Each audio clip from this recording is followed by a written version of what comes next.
வலையோடு உறவாடி அலையோடு போராடி வாழ்க்கை நடத்தும் மீனவர்கள் இலங்கை கடற்படையின் துப்பாக்கிச் சூட்டிற்கு மத்தியில் ஆபத்தான பயணம் மேற்கொண்டு அன்றாடம் மீன்பிடித்து வருகிறார்கள். அப்பாவி தமிழக மீனவர்கள் மீது நடக்கும் இலங்கையின் அத்துமீறல்கள் இனியும் தொடரக்கூடாது என்று வலியுறுத்தி ராமேஸ்வரம் மீனவர்கள் மேற்கொண்டு வரும் போராட்டம் 3வது நாளை எட்டியுள்ளது. இலங்கை கடற்படையின் துப்பாக்கிச் சூட்டில் உயிரிழந்த தமிழக மீனவர் பிரிட்ஜோவின் உடலை வாங்க மறுத்து மீனவர்கள் மேற்கொண்டு வரும் போராட்டம் 3வது நாளை எட்டியுள்ளது.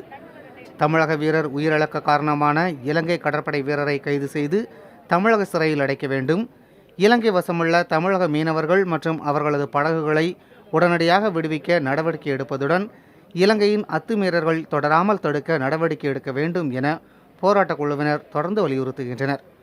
தமிழக மீனவர்கள் மீதான தாக்குதல்கள் இனிவரும் காலங்களில் நடைபெறாது என்பதை உறுதி செய்ய வெளியுறவு அமைச்சர் நேரில் வந்து வாக்குறுதி அளிக்க வேண்டும் எனவும் போராட்டத்தில் ஈடுபட்டுள்ள ராமேஸ்வரம் மீனவர்கள் கூறியுள்ளனர்.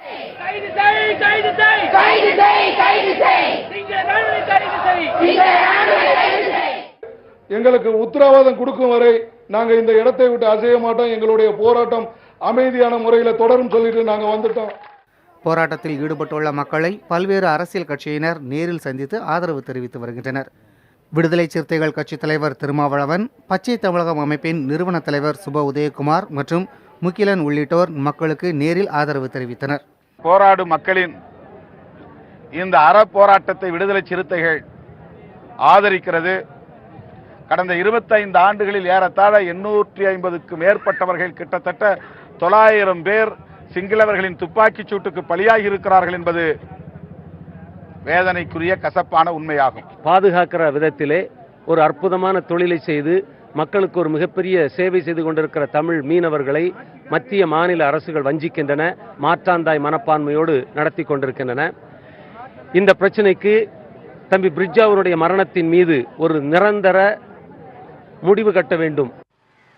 ராமேஸ்வரம் மீனவர்களுக்கு ஆதரவாக தூத்துக்குடி மாவட்ட விசைப்படகு மீனவர்கள் 2வது நாளாக வேலைநிறுத்த போராட்டத்தில் ஈடுபட்டுள்ளனர். பிரிட்ஜோவின் குடும்பத்திற்கு ஆறுதல் கூறும் வகையிலும் 10,000க்கும் மேற்பட்ட மீனவர்கள் கடலுக்கு செல்லாமல் வேலைநிறுத்த போராட்டத்தில் ஈடுபட்டுள்ளனர். மத்திய அரசு நேரடியாக வந்து பேச்சுவார்த்தையின் மூலமாக எங்களது கோரிக்கைகளை நிறைவேற்ற வேண்டும் என்ற கோரிக்கையும் வலியுறுத்தியுள்ளார்கள். புதிய தலைமுறைக்காக ராமநாதபுரம் மாவட்டம் தங்கச்சிமடத்திலிருந்து ஒளிப்பதிவாளர்கள் வினோத் மற்றும் குணாவுடன் செய்தியாளர் ஆனந்தனுடன் ஹரிகிருஷ்ணன்.